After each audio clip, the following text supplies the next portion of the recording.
2024 সালের টি-20 বিশ্বকাপে দুর্দান্ত পারফরম্যান্স দিয়ে আন্তর্জাতিক ক্রিকেটে নজর কেড়েছেন বাংলাদেশি লেগ স্পিনার রিশাদ হোসেন। বিশ্বকাপে বল হাতে আলো ছড়ানোর পর থেকেই একের পর এক ফ্র্যাঞ্চাইজি লিগে ডাক পাচ্ছেন তিনি। তবে প্রথমবারের মতো পাকিস্তান সুপার লিগ অর্থাৎ পিএসএল এ খেলতে গিয়ে ইতিমধ্যে নিজের জাত চিনিয়েছেন রিশাদ।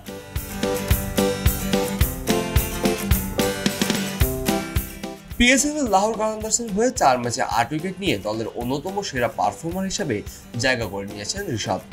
তার এমন পারফরম্যান্সে মুগ্ধ লাহোর কালান্দার্সের কর্ণধার সামিন রানা। তিনি বলেন, পরের আসরেও দলে চান এই লেগ স্পিনারকে।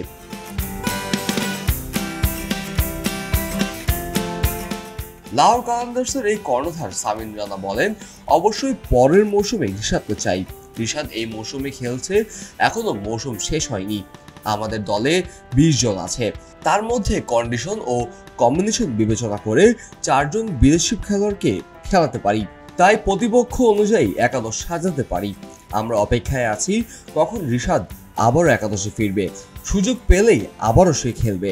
তিনি আরো যোগ করেন, 100% রিশাদ আমাদের টপ প্রায়োরিটি হবে।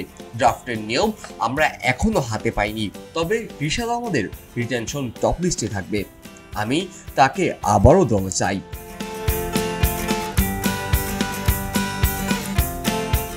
এর আগে লাহোর কালান্দার্সের খেলা বাংলাদেশি ক্রিকেটারদের প্রসঙ্গ টেনে সামির রানা বলেন, মোস্তাফিজ এবং তামিম আমাদের হয়ে খেলেছেন, দুজনই লেজেন্ড। মোস্তাফিজকে 2015 সালের প্রথম ড্রাফটেই দল নিয়েছিলাম, তখন সে নতুন এবং তরুণ। পাকিস্তানের বিপক্ষে তাকে বোলিং করতে দেখে মুগ্ধ হয়েছিলাম। শহীদ আফ্রিদি, বিরাট কোহলির মতো ব্যাটারদের আউট করেছিল তিনি। দুর্ভাগ্যবশত ইনজুরির কারণে সে খেলতে পারেনি।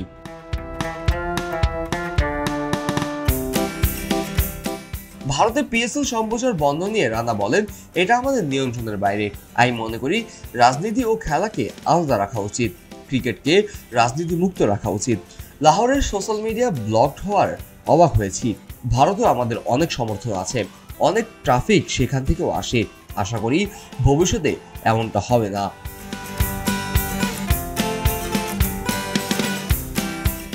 রিশাদের জার্সির পিছনে ধার্মিক নাম নিয়ে রানা বলেন, আমি চেয়েছিলাম খেলোয়াড়দের নামের অর্থ জার্সিতে থাকুক, এতে দর্শকরা আরো সংযোগ অনুভব করবে।